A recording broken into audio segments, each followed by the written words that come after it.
여러분, 만약에 여러분이 겪는 그 끔찍한 우울증이나 불안감이요. 그게 뇌에 어떤 부품이 고장나서 생긴 게 아니라면 어떨까요? 오, 시작부터 아주 도발적인 질문인데요. 그렇죠. 반대로 우리가 이 세상의 무서운 진실을 너무 똑똑하게 꿰뚫어 본 대가로 아픈 거라면요. 그러니까 평범한 사람들은 그냥 바쁘게 살면서 외면하는 삶의 허무함 같은 걸 여러분의 정신이 너무 정직하게 직면해버려서 고통받는 거라면 어떨까 하는 거죠. 야, 그거 진짜 우리가 보통 병원에 가서 기대하는 명확함 있잖아요. 엑스레이 찍고, 여기 뼈가 부러졌네요. 고칩시다 하는 그런 공학적인 안도감을 완전히 뒤집어 버리는 접근이네요. 맞아요, 맞아요. 눈에 보이지 않는 마음의 고통을 고장난 기계처럼 취급하는 현대의학의 전제 자체에 물음을 던지는 겁니다. 그래서 오늘의 심층 탐구 자료가 정말 흥미진진한데요. 네, 오늘 다룰 내용이 기대가 됩니다. 오늘은 정신건강의학과 전문의 이후경 박사님의 최신 연구 문헌을 바탕으로요. 인간의 정신질환을 완전히 새로운 시각, 그러니까 실존적인 차원에서 바라보는 현존재 분석 치료에 대해서 깊이 파헤쳐 볼 겁니다. 자, 이걸 한번 파헤쳐 보죠. 좋습니다. 우리가 보통 우울하거나 불안할 때 현대 정신의학은 종종 막 뇌의 화학적 불균형을 탓하잖아요. 세로토닌 수치를 조절해야 한다, 이렇게요? 그렇죠. 약 먹으면 낫는다. 약간 이런 식이죠. 네. 그런데 오늘 미션은 다릅니다. 만약 우리의 고통이 단순히 부품 결함이 아니라 우리가 세상과 맺는 관계 방식 자체가 닫혀버린 상태라면 어떨까? 이 질문을 끝까지 밀어붙여 보는 거예요. 여러분, 혹시 일상에서 이유를 알 수 없는 텅 빈 공허함이나 내가 왜 이러고 살지? 하는 그런 무의미함 느껴본 적 있으시죠? 오늘 논의는 여러분이 매일 겪는 그 스트레스나 불안을 완전히 다른 렌즈로 들여다보게 해줄 겁니다. 이 혁명적인 치료법이 대체 어떻게 작동하는지 이해하려면 먼저 이게 무엇에 분노하면서 세상에 나왔는지를 봐야 하거든요. 1900년대 초반 스위스 주리 병원으로 한번 가보겠습니다. 프로이트랑 융이 활동하던 그 전설적인 시대 아닌가요? 맞습니다. 지그문트 프로이트와 칼 구스타프 융 같은 거인들이 정신의학의 규칙을 막 만들어가던 시대였죠. 자료를 보면 1906년에 루드비히 빈스방거라는 젊은 의사가 등장하잖아요. 융의 지도를 받고 프로이트랑도 아주 끈끈한 동지였는데 돌연 스승들의 이론에 반기를 들거든요. 도대체 왜 그런 건가요? 사실 빈스방거가 프로이트의 무의식 발견 자체는 엄청나게 인정했어요. 훌륭하다 이렇게요. 그런데 프로이트가 인간을 바라보는 방식, 그러니까 그 기계적 환원주의에는 도저히 동의를 못한 겁니다. 기계적 환원주의요? 네, 프로이트는 인간의 복잡한 정신현상을 전부 리비도, 즉 성욕의 억압이나 생물학적 인과관계로 쪼개서 설명하려 했거든요. 인간을 무슨 압력이 차오르면 김을 빼줘야 하는 압력솥 같은 기계장치로 본 거죠. 인간의 마음이 무슨 자동차 엔진도 아닌데 부품 단위로 쪼개서 여기 압력이 찼으니 저기가 고장났군 이렇게 보는 게 불편했군요. 정확합니다. 그러니까 전통적인 정신의학이 자동차 후드 열고 엔진만 고치라는 정비사라면 빈스 반 거는 그 운전자가 애초에 어떤 목적지를 향해 달리고 있었고 왜 하필 그 길에서 길을 잃었는지 전체 여정을 보고 싶었던 거네요. 와, 아주 찰떡 같은 비유네요. 전체 여정을 함께 보는 접근, 바로 그겁니다. 그런데 여기서 드는 의문이 하나 있어요. 융이 말한 집단 무의식이나 원형 같은 개념은 꽤 영적이고 거대하잖아요. 약간 기계론을 넘어선 것 같은데 빈스 반 고랑 메다르트 보스는 왜 융의 이론마저도 부족하다고 느낀 걸까요? 융과 빈스방거가 갈라지는 결정적 분기점이 딱 거깁니다. 융의 분석 심리학은 환자의 꿈이나 증상을 신화적 상징 같은 걸로 해석하잖아요. 인류 보편의 원형이다. 이런 식으로요. 그렇죠. 미리 정해진 틀이 있죠. 네, 그런데 현존재 분석 관점에서 보면요. 이것도 결국 환자가 지금 당장 생생하게 겪는 경험 바깥에 있는 어떤 이론적인 틀을 환자한테 강제로 덮어씌우는 거에 불과하다는 거죠. 아하, 환자의 고유한 경험을 있는 그대로 안 보고 의사가 미리 챙겨온 이론이라는 안경을 끼고 환자를 마음대로 재단해버린다. 맞아요. 외부 도구를 빌려와서 투사하지 말고 환자가 경험하는 현상 그 자체가 스스로 드러내는 의미를 보자는 거였어요. 덧칠 없이요. 그게 현상학적 접근이거든요. 그래서 그 기계론을 대체할 완전히 새로운 인간 설명서를 찾다가 마르틴 하이데거의 철학서 존재와 시간을 발견한 거군요. 네. 1927년에 출간된 그 책이 완전한 돌파구가 된 거죠. 나중에 1959년 촐리콘 세미나에서 메다르트 보스가 하이데거랑 직접 교류하면서 이걸 임상에 완전히 뿌리내리게 합니다. 와, 외부의 안경을 벗고 인간의 존재 자체를 보려면 당연히 철학의 언어가 필요했겠네요. 그럼 이제 핵심 개념으로 좀 들어가 보죠. 자료 보니까 하이데거는 인간을 고립된 주체가 아니라 세상에 던져진 빈터라고 정의하던데요. 이 빈터라는 게 구체적으로 어떤 원리인가요? 상상해 보세요.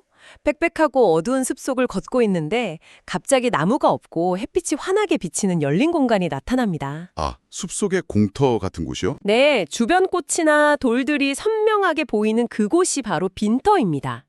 하이데거가 말하는 인간은 두개골 안에 갇힌 고립된 뇌가 아니라 세상의 의미가 밝게 드러나는 그 열린 공간 자체라는 거예요. 오, 뇌가 아니라 공간 자체라고요? 네, 우리는 끊임없이 타인, 사물, 환경과 관계를 맺고 의미를 주고받는 통로, 즉 세계 내 존재라는 겁니다. 야, 내가 세상을 담아내는 열린 공간 그 자체라니. 그럼 우울증이 왜 생기는지에 대한 해석도 완전히 뒤집히겠는데요? 세로토닌 부족이나 방어 기제 실패가 아니라요? 그렇죠. 현존재 분석에서는 우울증을 세계가 폐쇄된 상태라고 부릅니다. 환자가 미래를 향해 자신을 던지는 능력, 즉 기투를 상실해버린 거죠. 아, 스스로를 과거의 죄책감이나 텅 빈 현재라는 아주 좁은 방에 가둬버린 거군요. 주말에 뭐 할지 계획 짤 때는 세계가 활짝 열려 있다가 극심한 우울에 빠지면 그 주말이라는 시간이 그냥 캄캄한 벽처럼 느껴지는 것처럼요. 완벽한 설명입니다. 하이데거는 인간의 근본 존재 방식을 심려라고 봤어요. 영어로 케어죠. 끊임없이 무언가를 염려하고 배려하면서 미래로 나아가는 구조예요. 빈스 방과가 거기에 사랑이라는 개념을 추가했다는 내용도 있더라고요. 세계를 초월하는 실존 양식이라면서요. 네, 맞아요. 하이데거가 놓친 부분을 지적한 건데 물론 나중에 보스는 사랑조차 심려의 일종이라며 스승의 체계를 지켰지만요. 아무튼 이 구조로 현대사회의 노이로제를 설명하는 게 기가 막힙니다. 여기서 흥미로운 점은요. 인간은 원래 타인과 공존해야 하는데 현대사회는 타인을 내 이익을 위한 수단으로 대상화하는 게 너무 만연하다는 겁니다. 그 남들 시선에 맞춘 평균적인 인간, 그 다스만으로 사는 삶 말이죠. 이거 청취자분들도 완전 공감하실 텐데요. 인스타그램만 켜봐도 남들 다 가는 호캉스, 오마카세 이런 거 쫓아가다가 갑자기 팍 현타 오잖아요. 맞아요. 극심한 고독감이 찾아오죠. 내 고유의 존재 방식은 다 사라지고 그냥 껍데기만 남은 느낌이랄까? 이런 상태에서 몸이 아픈 심신증도 그냥 몸이 고장난 게 아니라 세상이랑 관계 맺는 방식 자체가 수축된 거라고 나오더라고요. 그런데 전문가님, 여기서 정말 흥미로워지는 부분은요? 네, 어떤 걸까요? 우울증을 세계가 닫힌 상태로 본다는 거, 철학적으로는 참 멋있고 시적이거든요. 근데 현실에서 너무 고통받는 우울증 환자가 항우울제 먹으면 며칠 만에 당장 기분 나아지고 밥맛도 돌잖아요.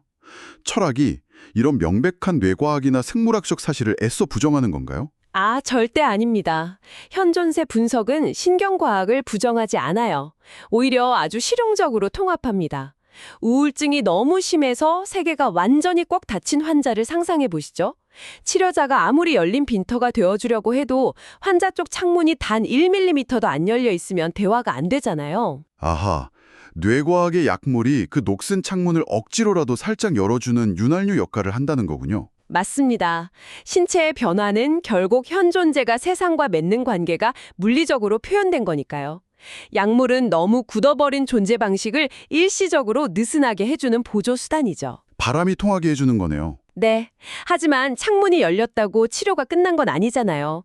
환자가 잃어버린 의미를 찾고 진정한 개방을 경험하는 건 약물이 아니라 결국 치료자와의 존재론적 만남에서 옵니다. 야, 이론이 진짜 심오한데 그럼 실제 진료실이라는 그 닫힌 방 안에서 이게 어떻게 한 사람을 살려내는지 너무 궁금합니다. 자료에 아주 극적인 최신 사례가 나오잖아요. 2019년에 발표된 64세 은퇴 남성 토마스의 이야기예요. 토마스 사례가 이 메커니즘을 완벽히 보여주죠. 부모님이 연달아 돌아가신 후 극심한 주요 우울장애에 빠졌어요. 삶이 무의미하다면서요. 중요한 건 이전의 인지행동치료, 즉 CBT를 받았는데도 전혀 효과가 없었다는 겁니다. 내 존재 깊은 곳에 뚫린 구멍이 메워지지 않는다. 이렇게 호소했죠. 현존재 분석에는 딱 정해진 매뉴얼이 없다고 하던데 치료자의 인격이나 함께 머무름 자체가 핵심이라고요. 이 사례 보니까 미시, 중범위, 거시라는 세 차원으로 접근하는데 미시 차원에서는 구체적으로 뭘 한 건가요? 처음에 토마스는 자기 감정을 머리로만 아주 지적으로 건조하게 설명하려 했어요. 그때 치료자가 말을 끊고 신체적 감각에 집중하는 포커싱 기법을 씁니다. 몸이 세상과 어떻게 관계 맺고 있는지 느끼게 한 거죠. 몸의 감각이요? 네. 그랬더니 토마스 목과 어깨에 강하게 뭉친 긴장이 드러났어요. 알고 보니 그게 과거 조부모와 아버지의 갈등 사이에서 짓눌려 있던 억눌린 존재 방식에 대한 신체적 기억이었던 겁니다. 환자 스스로 깨달은 거죠. 와, 단순한 트라우마 분석이 아니라 몸에 새겨진 관계 단절을 찾아낸 거군요. 그다음 중범위 차원에서는 인생 서사를 다시 쓰던데요. 평생 남의 기대에 맞추느라 연극하며 살아왔다는 걸 깨닫고요. 그리고 가장 소름 돋는 게 그다음 거시 차원입니다. 치료자는 여기서 값싼 위로를 안 건넵니다. 대신 하이데거의 죽음을 향한 존재라는 무서운 개념을 직면하게 하죠. 인간은 홀로 죽고 삶의 궁극적 근거는 없다는 그 끔찍한 근거 없음을 회피하지 않게 도운 겁니다. 도망치지 않고 그 심연에 같이 머물러 준 거예요. 18회기 만에 토마스가 한 말이 압권이었죠. 의미 유무는 알 수 없지만 지금 이 생생함에 참여하겠다. 우울을 덮어버린 게 아니라 무의미함을 껴안는 엄청난 실존적 용기를 얻어낸 거잖아요. 네, 정말 위대한 성과죠. 현존재 번석의 꿈 해석도 맥락에 똑같더라고요. 꿈에 나무가 나오면 프로이트는 억압된 소망, 융은 상징으로 보지만 여기선 그 나무가 현재, 환자의 세계가 살아있거나 고사해가는 생생한 현상 그 자체라고 보잖아요. 그래서 이 모든 게 대체 무슨 의미일까요? 조금 더 쉽게 풀어보면요. 제가 비유를 하나 들어볼게요. 인지행동 치료가 잘못된 각도를 기계적으로 고쳐주는 골프 스윙 코치라면 현존재 분석 치료자는 그냥 환자가 마구잡이로 스윙하는 걸 옆에서 묵묵히 같이 맞아주며 서 있는 건가요? 보통 정신과에서는 환자가 저항하면 약을 늘리는데 여기선 저항을 그냥 수용한다고 하니까 고치려 들지 않는데 어떻게 치료가 되는 거죠? 와, 그 골프 비유 좋네요. 그게 바로 현존재 분석의 치유 마법입니다. 환자가 화를 내거나 억지 부리는 그 저항과 전의를 질병의 증상으로 안 봅니다. 이 무서운 세상에서 자기를 지키려고 애쓰는 정말 눈물겨운 생존 시도로 인정해주는 거예요. 아, 공격이 아니라 살기 위한 발버둥으로 받아들인다는 거군요. 네, 환자가 분노할 때 치료자가 컴플렉스 때문이군요 하고 분석해버리면 환자는 또 다쳐버립니다. 그런데 비판 없이 안전한 빈터가 되어서 그걸 온전히 견뎌주면 환자는 살면서 처음으로 방어막을 안 쳐도 되는 새로운 관계의 가능성을 경험해요. 스스로 무장을 해제하는 거네요. 맞습니다. 증상을 고치지 않음으로써 존재 스스로 치유하게 만드는 거죠. 와, 고치지 않음으로써 스스로 치유하게 한다. 이 오래된 철학이 왜 2026년 현재 우리에게 다시 이렇게 강력한 무기로 떠오르는지 알 것 같습니다. 자료 보니까 최근 트렌드 장난 아니던데요. 2021년에 미국 현존재 분석 연구소 생겼고 내년 1월엔 국제 컨퍼런스도 열리고요. 경계선 인격장애나 성정체성 상담까지 확장되고 있잖아요. 이걸 더 큰 그림과 연결해보면요. 우리가 지난 수십 년간 증상만 빠르게 없애주는 효율적인 치료법에 환호했잖아요. 근데 증상이 사라져도 아침에 눈 뜨면 삶이 너무 공허한 겁니다. 기술적 한계를 느낀 환자들이 결국 존재의 의미를 묻는 이 철학적 치료로 대거 돌아오고 있는 거죠. 디지털 위기나 기후변화만 봐도 명확합니다. 맞아요. 스마트폰이나 소셜미디어 때문에 우리는 24시간 연결된 착각을 하지만 실상은 공존의 질이 바닥을 치고 파편화되고 있죠. 게다가 요즘 기후위기 때문에 생태적 불안 겪는 분들 많잖아요.